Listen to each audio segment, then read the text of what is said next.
कर्मचारी एकता जिंदाबाद जिंदाबाद जिंदाबाद। हरियाणा सरकार मुर्दाबाद मुर्दाबाद मुर्दाबाद। हरियाणा सरकार हो बर्बाद हो बर्बाद हो बर्बाद। हर जोर जुल्म की टक्कर में हर जोर जुल्म की टक्कर में खट्टर पट्टर मुर्दाबाद मुर्दाबाद मुर्दाबाद मांग नहीं देंदा मुर्दाबाद घटिया सरकार मुर्दाबाद मुर्दाबाद मुर्दाबाद।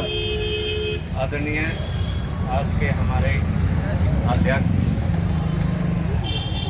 अध्यक्ष कश्मीर सिंह जी और संचालन कर रहे कश्मीर सिंह जी वह मेरे सभी पटवारी कानूगो साथी और साथ में आए मेरे ब्लॉक प्रधान अशोक कुमार निसिंह और जिला प्रधान हमारे सुशील गुज्जर जी, सेक्रेटरी जिला सेक्रेटरी सेवाराम जी, करनाल ब्लॉक के प्रधान बाग सिंह जी और हमारे रिटायर कर्मचारी संघ के प्रधान मास्टर बलराज जी, हमारे पूर्व प्रधान रोशनलाल गुप्ता जी, वह सभी मेरे बहादुर कर्मचारी साथियों, क्योंकि बहुत सारों का मैं नाम नहीं जानता साथियों, इसलिए मैं आपसे क्षमा चाहूँगा।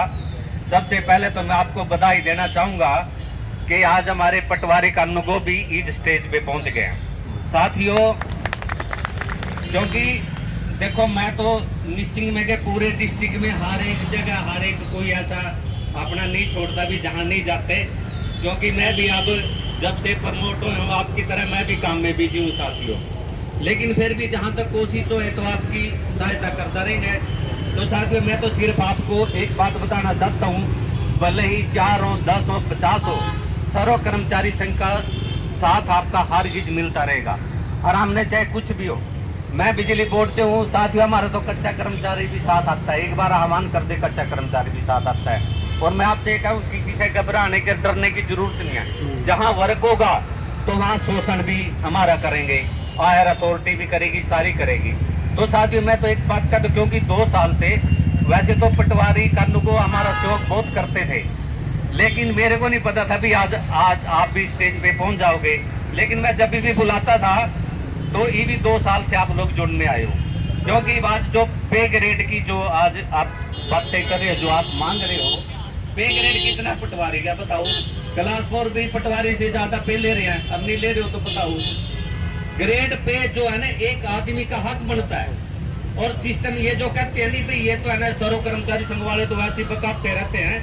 साथियों मैं बताता हूँ पूरे वर्ल्ड में इंग्लैंड एक ऐसा देश है जहाँ वो सिर्फ अपनी डिमांड करते हैं, सिर्फ आपने पेज लिख के देना अपने किसी डिपार्टमेंट को, किसी हेड ऑफ द डिपार्टमेंट को, तो आपकी समस्या जब भी सोल्व हो जाती है, तो उनको क्या जरूरत है सर धरने पे बैठने का।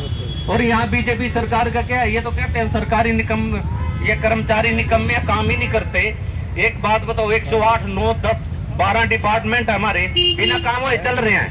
बिजली बोर्ड बिजली बिना काम के चल रहे हैं। आपके पास देखो कितना काम है। मैं तो जब जाता हूँ पटवारी जी बैठे हैं, आज प्रधान जी बैठो, देख देख के मैं तब जाता हूँ। मैं क्या तो बात करूँ भी, अगले ने फुर्सत ही नहीं है, 40 कंज्यूमर साथ खड़े होते हैं। तो साथियों ये सारी समस्याएं हैं। और हम कभी 93 में लगे थे साथियों, उस टाइम 4 लाख प्लस कर्मचारी होते थे हरियाणा में, और आज प्रधान जी ने आपको क्या बताया, 1,65,000 तो कच्चे हो गए, 2,80,000 ये दूसरे हो गए। और वर्कलोड आपका यहाँ डिस्ट्रिक्ट के हिसाब से देखना कितना वर्कलोड है। कर दो ये भर्ती। मैं इनके एक लीडर को बोल रहा था, क्या रे आप तो हमारे अगेंस्ट हो। मैं अगेंस्ट की बात नहीं, ये जो हमारी फौज फिरती है ना बेरोजगारों की, ये सारे ये डले खाएगी, पत्थर खाएगी। ये सबसे पहले है रोजगार और सिस्टम अगर होगा, हमारी जेब में कुछ होगा तो तभी बेरोजगारी दूर होगी, जब हमारी गरीबी दूर होगी। साथियों स्कीमें चला रखी इन्होंने, इतनी इसकी स्कीमें चला रखी हैं, लेकिन उस स्कीमों का फायदा किसको मिलता है? मेरे हिसाब से तो किसी को नहीं मिलता। अनाज बांट दिया, अनाज उसने कोविड के उसने उसको 80 करोड़ को अनाज दे रहे हैं। अरे उनकी जेब में पैसा डाल लो ना, अनाज तो अपने आप खरीदा जाएगा। बेरोजगारी की दर है ना 32% बढ़ चुकी है साथियों इस सरकार में आने के बाद। 32% बेरोजगारी की दर जो उनसे आज कह रहे हैं। अरे अकेले हरियाणा की बात बताता हूँ, 1,30,000 कर्मचारी पोस्ट ग्रेजुएट हर साल आपके सड़कों पे आ जाते हैं। और उससे ये देखो, जब 14 में आई थी ये, इन्होंने कहा था 2 लाख हम हरियाणा में रोजगार देंगे और 2 करोड़ देंगे सेंटर में। उल्टा देखो उसने क्या काम किया। एक सबसे बड़ा जो हमारा रेलवे का डिपार्टमेंट था साथी,